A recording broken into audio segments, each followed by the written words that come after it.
Hello, I'm Gavin Simon. Welcome to Perthshire Online TV. I can't believe that we're already on our 6th show.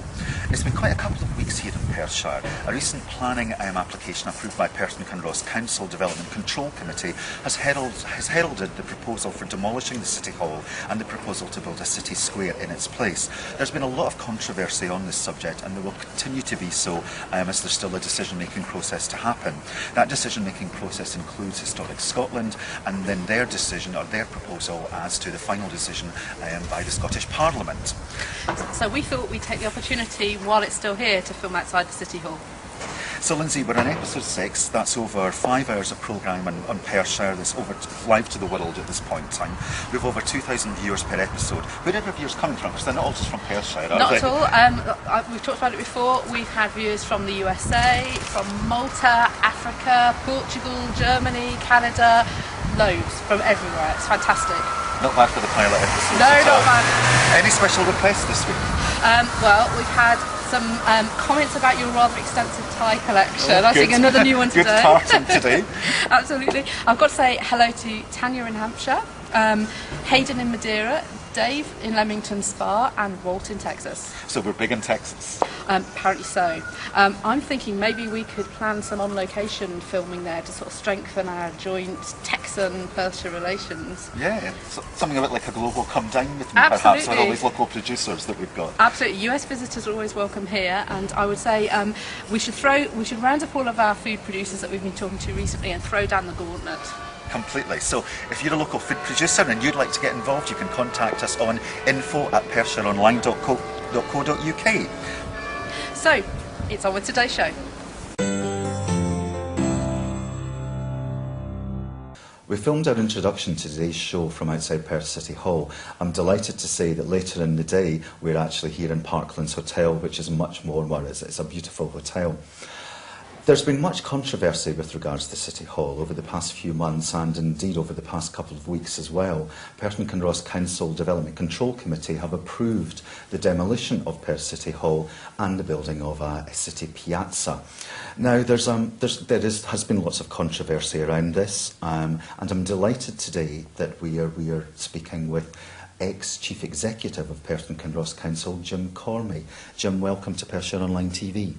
Hello.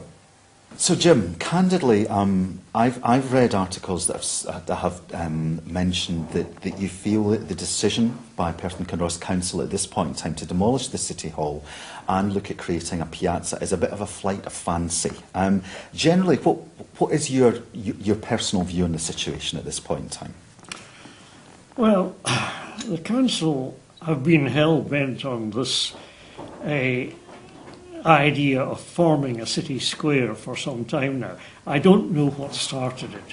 Back in, I think it was 1994 or 5, 2004 or 5, they marketed the City Hall, and there were various, I think there was 3 different people or 3 different companies put forward schemes. And I think 2 of them each put forward 2 schemes, so there were 5 in all. The council selected one, which I understand was the only one that was unfunded, and eventually it fell through. Now, the council allowed the thing to drag on till 2009. They could have stepped in long before that, because I think it was perfectly obvious to everybody that this company, Forthside, were not going to make anything of it. But they didn't. Now, why did they allow it to drag on?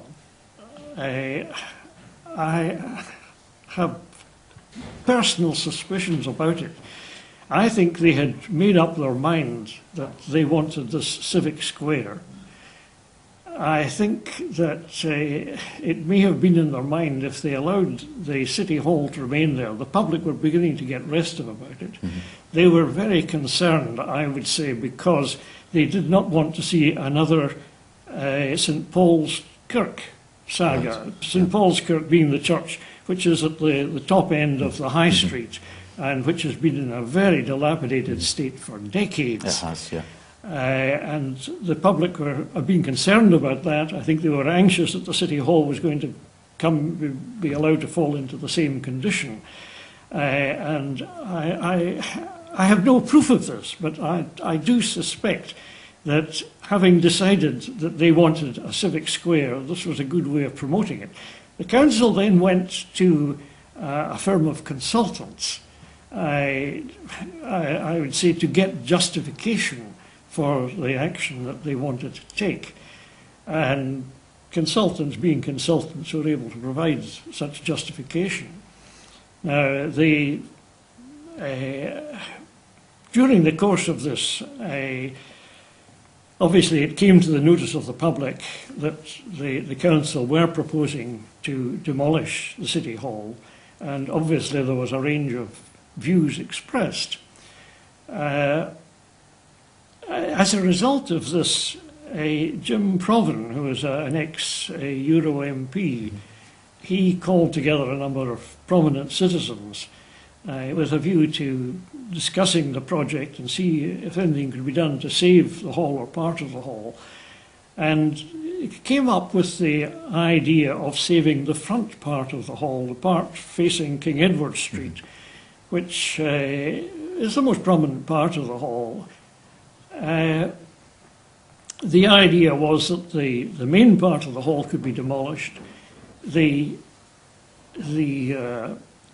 council could still get their civic square, because retaining the front part of the hall was only going to take 11% off the civic square, and you were going to be left with virtually an almost exact square. I think it was 60 metres by 59 metres. But if we're looking at it from a practicality perspective, realistically, is an open piazza really something that we want to be investing a lot of time, effort and money in? You know, I've got friends who have come from Perth, that live away from Perth now, and over dinner it was a joke when we were discussing that I think the comment was, what do you all think you're going to be sitting in the square in Perth with your the foam from your cappuccinos blowing off? And we've not practically, have we really got the weather to be creating a piazza?